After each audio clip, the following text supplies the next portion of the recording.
This is monologue about mono for Akins because of my missed dance evaluation. So I got mono. The long version is mononucleosis, and it's primarily passed through saliva. Now, that means that I could get it from somebody sneezing or coughing on me or by sharing drinks. Now, I think that's the way I got it. I definitely didn't get it in the fun way, if you know what I mean.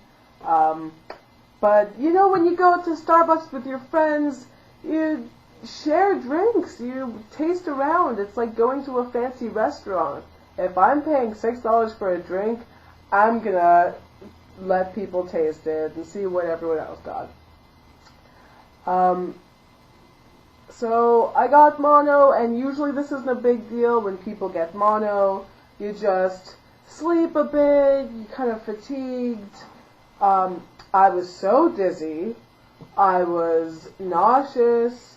I started turning a different color, and I slept for 18 hours a day, and I was sleeping so much. And I called 411 because my pee didn't look right, and they told me that I should go to the hospital. So I went to the hospital on a Friday night, and they gave me fluid, 2 liters of fluid, and they said how dehydrated I was because I haven't mastered sleeping and drinking at the same time yet, so it's something I'm still working on. But, you know, I was just so dehydrated and everything, and they sent me back home, and they said, come back in 2 days because you need to have an ultrasound, and they took my blood work. And my blood work showed my liver levels at 115%. They are supposed to be at 15%. So they wanted me to come back for an ultrasound on my liver. I came back Sunday morning to get an ultrasound on my liver, and I'm lying on the table, and the ultrasound lady is gooping up my stomach, and she wanted me out of there. I could just tell. Like, why would she want this wailing teenager on her table? It really hurt. My liver was inflamed. They thought I had hepatitis.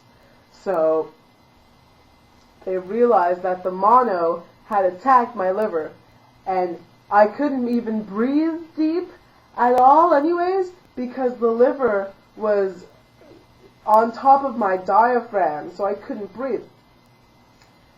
And so I'm waiting in the ER. I was in the ER on Sunday from 9 a.m. till 2 a.m. And it hurt so much. I was in such agonizing pain that the nurses decided to give me morphine. And during this time also, I was very bored, and my friend was going through a rough time, so I was on a 3-way phone call with my friend Jack and Alicia. Now, Alicia and I were supposed to help Jack out with his problem, and so we're on the phone with him. And it's 3-way call, and in the middle of my call, the morphine kicks in. So Jack is, guys, what do I do about Catherine? Okay, Jack, okay. I'm listening to every word that you're saying, but as you're talking, I'm picturing your face, and it's getting smaller and smaller, and your face turned into a baby's face, and I'm thinking, no, baby Jack, don't have worries, stop that. All I got was laughter from the other end of the phone. And I told them, okay guys, I think I'm gonna have to sleep. The morphine's making me too sleepy. A morphine high is very interesting. The way I can describe it is an angel is brushing your limbs. That's the only way I can picture it. So after that whole thing happened, and they decided to keep me in the ER because on Sunday my liver levels went up to 200% and they were rising every single day. So they kept me in the hospital just in case, I was about to die or something. And they put me into a room with a lady who had just given birth 5 days earlier. Now, hospital rooms only have a curtain separating you and your roommate. There's nothing else, just a thin little curtain. So my roommate was this lady who had a 5-day-old little baby with her. It was the cutest little looking Eskimo baby you had ever seen. Oh my goodness. And she also had her mother there. So the grandmother of the baby and the mother of the baby. And she was still in the hospital. But they were so loud. They were on speakerphone during the day, and there would be multiple people on speakerphone. So at one point, there was the grandmother, the mother, and the two people on speakerphone. I swear at one point, the two people on speakerphone, one of the women was yelling at this man, I guess it was her husband, but they were talking in Portuguese, so I have no idea what they're saying. And they're partying. There's about 4 people in the room with me, because 2 on speakerphone and 2 actually in the room. And the baby's crying because they're so loud, and they're cackling and yelling, doing all this stuff. And I'm thinking to myself, the doctor told me that my treatment is rest and fluids, and I'm only getting one of those 2 things, because I can't rest with this noise. So I walk to the bathroom, and the bathroom happens to be closer to her bed, and every time that they get really, really loud, while I'm in the bathroom, I go, "Ah!" And I consecutively get louder and louder, and this happens 3 times. After I'm done in the bathroom, I walk aggressively back to my bed, and I kick the curtain a bit, and I hit it a bit, and I call up Jack, and I say, "Jack, talk as loudly as you can. You're on speakerphone." And he goes, Dove, what? What? I'm so confused. What? The grandmother pulls my curtain over, and she goes, "What's your problem?" And I say, "Look, you are so loud. You're talking on speakerphone, and you're cackling and yelling, and I am so sick, and you're just so loud." She goes, "I like you. I like your mother. What's the problem?" And I go, "Sorry, I am so rude. I'm usually not this rude, but I am sick. I am angry. It's called sangry, and I am so tired. I like you too, but you're so loud." And all I hear from the next bed is the mom going, "Okay, we'll be quiet." And they were. A couple minutes later, my mom comes into the room, and she goes, "Dove, why are those ladies just texting on their phone?" And I say, "I had a small chat with them. That's fine." I took a nap. I woke up. They were gone. And that's how I got a room to myself in the hospital for 2 nights. Anyways, I couldn't really walk by myself, so if I wanted to go somewhere, I needed to be in a wheelchair because I was very lightheaded and weak at this point. And we go down to the cafeteria. My mom's wheeling me, and I strike up a conversation with this lady. She seems very nice. And we're talking, and she's giving me all these compliments, ranging from, "Oh, your smile is so nice. Oh, your eyes are so pretty. Oh, you're such a gentleman. "Oh, your mother is so lucky to have a son like you." Well, I mean, I'd hate to be a brute. She wasn't the only one to think I'm a boy. Oh, no, no, no. I went up to the 6th floor. They kept moving me around. And one of the nurses on the 6th floor kept using male pronouns and thinking that I'm a dude, even after the other nurses told her, "Oh no, look at the chart. She's a girl. It's a girl sitting right there. Look at the chart." She's like, "No, no, no." I had to hold my boobs and go, "Look." She finally realized that she had been wrong. But, I kind of feel more pity for her than anything because her name is Amor Navidad.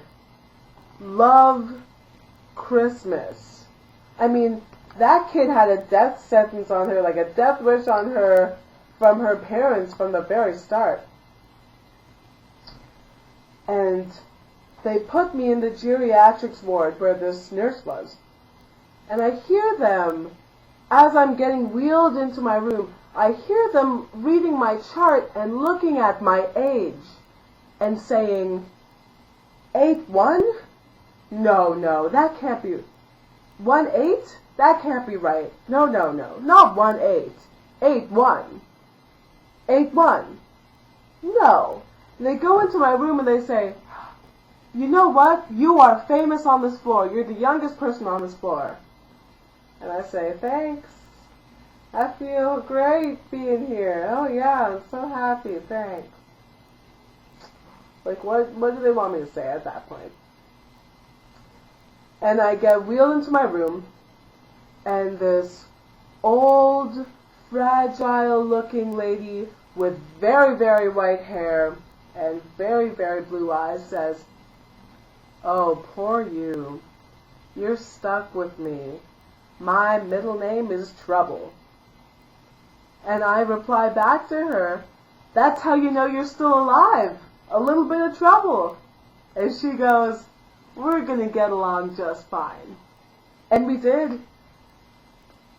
We had such a great time together. We'd help each other walk down the hallways. Whenever her family visited, I was always included in the conversation. And at one point, they even did my nails. So I felt very included with her family.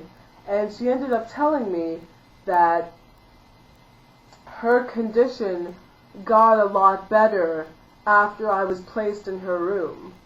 Sometimes all you need is a little bit of enthusiasm and exuberance to start feeling better. Anyways, a week later, after I had been placed in the hospital, the next Sunday, after this whole time, I realized that this hospital is a Catholic hospital. So I thought, you know what? I'm going to go to the service. But my pain was still very much around. So the nurses gave me morphine, but 2 times the dose that I was used to. And this hospital had a chapel. So I decided to go to the Sunday service in this chapel, stoned off my ass on a double shot of morphine. Those pews were so comfortable. I felt like I was floating down the aisle when I walked to my seat. It was fantastic. You should try it sometime. Stay in school, kids. And a day after that, after my service experience, which, by the way, was wonderful. I still remember what the pastor said, even though I'm Jewish and practicing some Buddhist values. It was a very good sermon. So a day after that, I'm taking a midday nap. Now remember, the curtain is the only thing that I have for any type of privacy. The hospital doors need to stay open because of safety, but I don't have my curtain drawn because it's the middle of the day. I'm sleeping, and I wake up, and there's an old man at the end of my bed, just looking at me, not moving. His big blue eyes and his long Slavic face gaunt, just like. And he finally says to me, "Did they bring me lunch?" I look over at my table and I see that they just brought me lunch, and I say, "Well, they just brought me lunch, so you should have lunch too. You probably got some." And he wheels over to my roommate's table, who, by the way, is in her bed, seeing all of this, not giving two shits. He opens up her tray, he picks up the lid of her tray, starts poking around at her food. And I go, Sir, that's not your food. This isn't your room." He goes, "It's not?" I go, "No. You're our neighbor. You're the room next door." And he says, "Oh, okay." And he wheels himself out. By the way, he's not even on a wheelchair. He's on a computer chair with wheels. I don't know where the nurses were at this point. So he leaves my room. My mom comes into my room saying, "Why was there an old man coming out of your room?" I say, "I don't know. He was confused. He thought this was his room." She goes, "I'm going to go help him." So she goes and helps him into bed. And I go help and check on him, because at this point I'm feeling a little bit better. My levels are getting a little bit better, and I can walk. So I go to his bed just to check on him with my mother, and he looks at me. He looks at me and he goes, "You know, when I was watching you sleep, I was thinking I could get closer to that."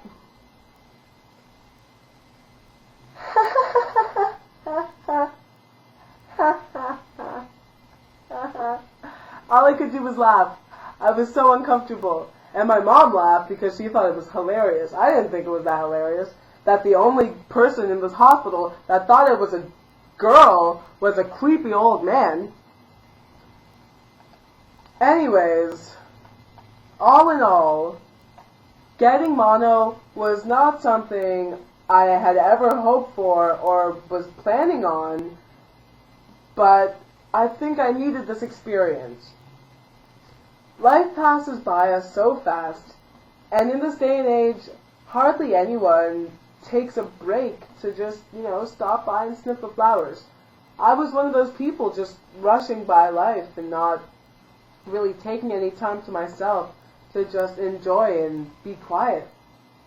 This experience reminded me of my own mortality, basically. No matter how much I try to make comedy out of this experience, it could have been very dangerous, and it was basically pretty serious. Even still, as I'm saying this monologue, I'm not 100% healthy yet. But I know I will be. And one day, I look forward to appreciating every chance and opportunity I get. So, thank you.